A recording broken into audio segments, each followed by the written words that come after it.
আসসালামু আলাইকুম। আশা করি সবাই ভালো আছেন। আলহামদুলিল্লাহ আমরা আপনাদের দোয়া ভালো আছি। যেখান থেকে আমার ভিডিওটি দেখছেন, ছোট হলে আদর, স্নেহ, ভালোবাসা, আর বড় হলে আমার সালাম। আশা করি সবাই ভালো আছেন। আলহামদুলিল্লাহ আমিও আপনাদের দোয়া ভালো আছি। এখন আমি আপনাদের মাঝে নতুন একটি ভিডিও শুরু করলাম। আমার ভিডিওটি কি তা দেখতে থাকুন, সম্পূর্ণ ভিডিও জুড়ে আমার সঙ্গে থাকুন। ভিডিওটি আমার সকাল থেকে করা। সকালে নাস্তা দিয়ে আমি আজকে সকালে উঠে নাস্তা তৈরি করলাম, পরোটা।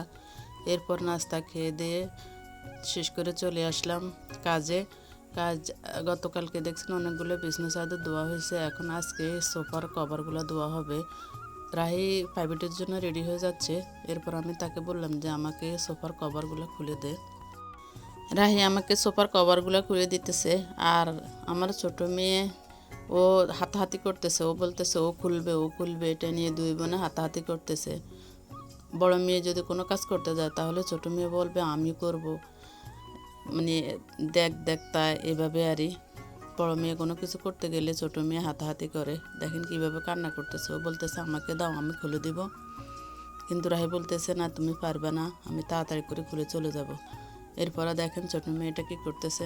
মাশাল্লাহ, কাজ করার জন্য খুব আগ্রহী। এখন দুজনে হাতাহাতি করে আমার সোফার কভারগুলো খুলে দিতেছে। আমি এগুলো ধুয়ে পরিষ্কার করে নিব। আর রূপাইদার বাবা গেছে বাজারে। আজকে আমাদের কোনো তরকারি নেই ঘরে, সবজি বলতে কিছুই নেই। তো বলছে যে মানে সবজি কিছু নিয়ে আসার জন্য ওর বাবা গেছে বাজারে। দেখি ওর বাবা কি নিয়ে আসে। এই ফাঁকে দিয়ে আমি কাজগুলো সেরে ফেলতেছি। আমি কাজ সেরে মানে ধোয়া মোছা এগুলো পরিষ্কার করে নিয়ে নেব। আর রাহি আমাকে সোফার কভারগুলো খুলে দিয়ে এখন সে প্রাইভেটের দিকে চলে যাচ্ছে। ওই দেখেন সে প্রাইভেটে যাচ্ছে।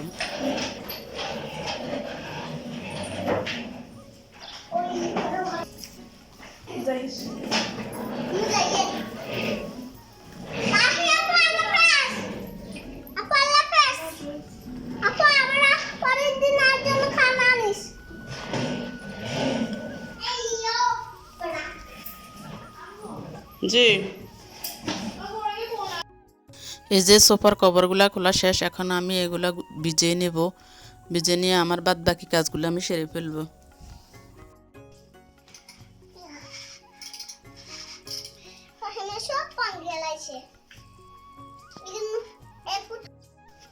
আমার সোফার কভারগুলো ধোয়া শেষ। আমি এখন নিয়ে আসছি ছাদে, এগুলাকে মেলে দিব ছাদে।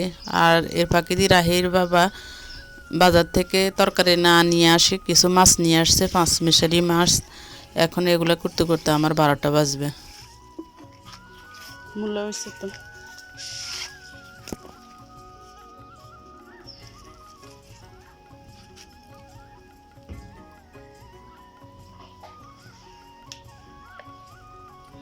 কি নাকি নাকি আমরা সাদু উঠছি, আমার লগে সাদু উঠে গেছি নাকি।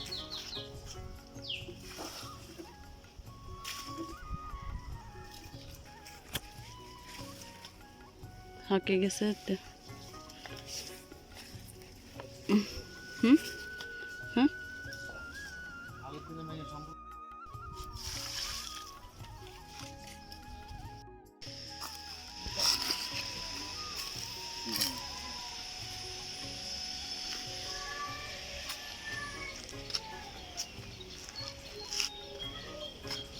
Gini beri kutura pasal kota kutura ni. সিবেন না, আমরা আনছি সিবনের লাগে না, এমনি মেলে দিলে তো আয়ু হারি। হ্যাঁ সিবন লাগে না, সিবেন না। Basibar kata boleh tak banyak baik dia sih kok. Iya sih tu sih. এই পানি পড়ে তো। Ini lagi. তো বাজার থেকে যেহেতু সবজি আনি নাই, তা আমি গাছ থেকে কিছু সিম নিয়ে নিচ্ছি। দেখেন, আর গাছের সিমটা এমনি মজা। এখনও পুরোপুরি বাতি হয় নাই, মানে একটু একটু ডেগা, এখনও পুরোপুরি বিচি আসে নাই সিমের মধ্যে। তারপরে এখন নিয়ে নিচ্ছি। কী করবো, রান্না তো করতে হবে।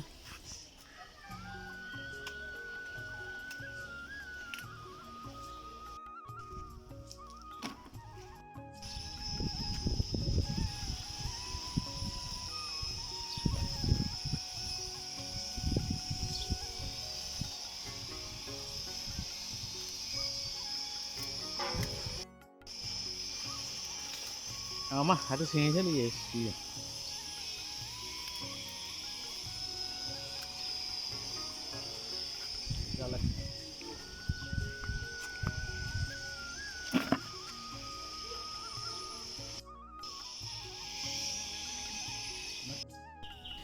এই যে 5 মিশালি মাছ নিয়ে আসছে। এখানে অনেক রকমের মাছ, তাজা তাজা জাল দিয়ে ধরছে, তাই তাজা তাজা পাই সেই মাছগুলো নিয়ে আসছে। আর বাজার থেকে আর তরকারি নিয়ে আসে নাই। এখন এই মাছগুলো আমি বসে বসে কতক্ষণ পর্যন্ত কুটবো, তো ততক্ষণ পর্যন্ত সবাই আমার সঙ্গে থাকুন, দেখতে থাকুন, পুরো ভিডিও জুড়ে আমার সঙ্গে থাকুন, কেউ স্কিপ করে দেখবেন না প্লিজ, দয়া করে সবাই ফুল ওয়াচ টাইম দেখে নেবেন। এই যে আমি মাছগুলো কুটে কাটে এখন ধুয়ে পরিষ্কার করে নিয়ে আসছি আপনাদের মাঝে। এগুলো অনেক বড় বড় পুঁটি মাছ, কিন্তু ক্যামেরাতে দেখা যায় ছোট, কিন্তু অনেকগুলা মাছ বা ক্যামেরাতে অনেক কম দেখা যায়। এখানে অনেকগুলা মাছ আর অনেক বড় বড় সাইজের পুঁটি মাছ এগুলা। আর এখানে আছে যে 5 মিশালি মাছ, তা আমি কিছু গুঁড়া মাছ আমি আজকের জন্য চটচড়ি করব, আর বাকিগুলো আমি ফ্রিজিং করে রেখে দিতেছি।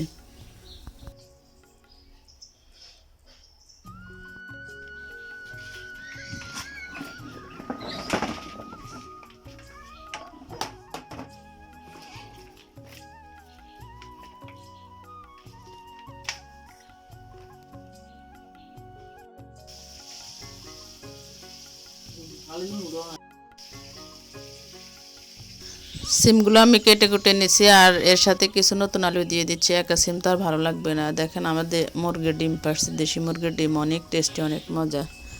যারা মুরগি লালন পালন করে তারাই জানেন। আর এরপরে আমি চলে আসছি রান্নার কাজে। এখন আমি রান্নাটা করে নিচ্ছি, সবাই আমার সঙ্গে থাকুন। রান্না কম আর বেশ সবাই করতে পারেন। রান্না হলো একটা আর্ট। নিজের মনের মাধুরী মিশিয়ে রান্না করলে রান্না যেমনি হোক, নিজের রান্না নিজের থেকে অনেক স্বাদ। আর যে যেভাবে রান্না করতে পারে তার থেকে সেভাবে ইজি লাগে। এখন আমি রান্নাটা কীভাবে করতেছি আপনাদেরকে দেখিয়ে দিচ্ছি একটু। আমি প্রথমে পেঁয়াজগুলো দিয়ে একটু বাদামি কালার আসলে এরপরে আমি তরকারিগুলো ঢেলে দিব। একটু তেলের উপরে নেড়ে চেড়ে একটু হালকা ভাজি করে নিয়ে এরপরে সকল ময় মশলা দিয়ে আমি এই তরকারিটা রান্না করব। রান্না হলো নিজস্ব একটা আর্ট, যে যেভাবে পারে সে সেভাবে রান্না করতে পারে।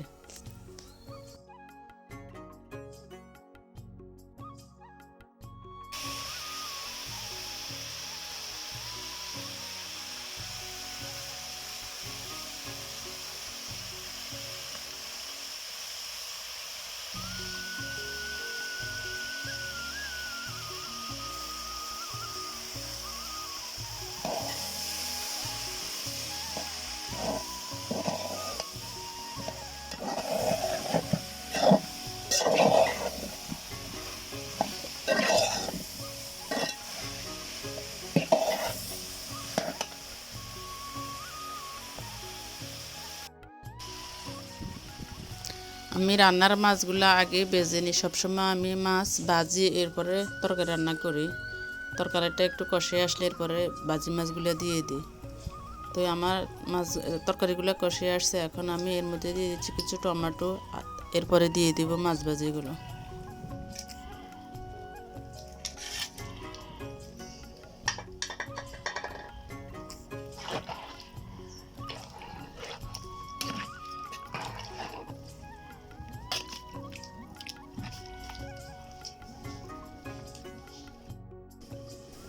আর এখানে করে নিচ্ছি আমি এখন মাছ চচ্চড়ি। টাটকা টাটকা মাছ চচ্চড়ি অনেক স্বাদ। আর খালের বিলের বা নিজের ধরা মাছ অনেক স্বাদ, অনেক টেস্টি। যারা খায় তারাই বোঝে। তো আমি যেহেতু বয়সটা পরে দিছি, টাটকা টাটকা মাছ চচ্চড়ি অনেক মজা হয়েছে, এবং কি গাছের সিম অনেক সুস্বাদু। যারা গাছের টাটকা টাটকা শাক সবজি এবং কি ফলমূল অথবা তরি তরকারি মাছ এগুলা খায় তারাই বুঝে যে টাটকা টাটকা জিনিস কত যে স্বাদ। দেখেন আমার এই সিমের কালারটা কেমন আসছে, খুবই লোভনীয় দেখতে, যেমন লোভনীয় খেতে তেমনই অনেক সুস্বাদু হয়েছে। আমি যেহেতু বয়সটা পরে দিছি।